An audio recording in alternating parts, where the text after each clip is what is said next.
Alright guys, so previously you seen me cut out the foam piece here I'm going to use as the granite part.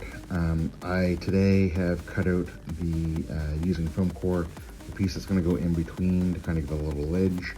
And I just cut the brick section. Now the brick section I cut out is a little longer, it's 5 inches by 8 inches. So it's going to be a little overhang when I glue this to the board that I'm using as the background. And the reason why I did that is I actually wanted it to be slightly taller than the board, but I want to be able to cut the section off here to make it the same length, because the board that I'm using isn't quite 8 inches across. I did use a technique that's been quite a while since I've used, and I have to give a shout out to Al Figures because in a recent video of his, when I'm filming this, it probably would have been a few months ago now, he was showing everybody the technique he uses, which he takes a smaller blade or X-Acto blade and he scores along the lines that he's going to cut at. In this case, I went about a quarter of the way down, and then he takes the larger blade to cut the rest of it out. And like I said, I've done this a few times in the past. I don't do it very often, but whenever I do it, there is really great results. So this is almost perfectly flat on both sides here from that cut, and it allows you to make those cuts a lot easier. Yes, it does mean you have to use 2 different blades. It takes a little bit more time, but it looks nice. Anyway, let's move on to laying out the bricks and getting this ready to go.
Alright, so as you can see, there was a few little defects I had in the foam here.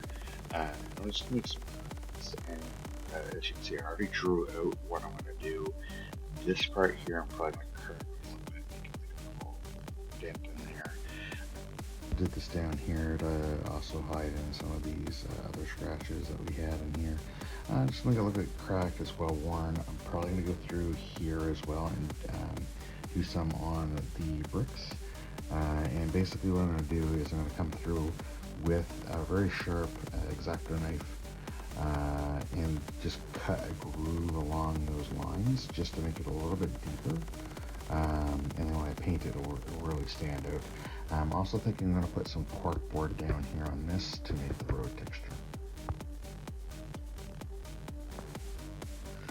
Alright guys, so here is the carved out spots on the sidewalk and the back wall.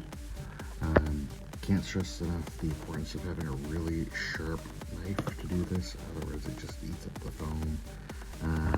But now it's ready for pretty much gluing together. I am going to detail out some of these, and I am going to take a piece of tinfoil rolled up and roll it over top to make it look more like a rock texture. Alright, so I'm now texturing the surfaces.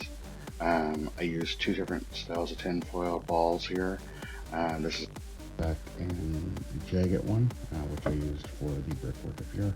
And this one's a longer and not as jagged, but I'm using for the street level and the bottom part of the wall. Just so it's got a little bit different texture. The next video you should see, I will have this all glued together, and we'll be starting the paint process.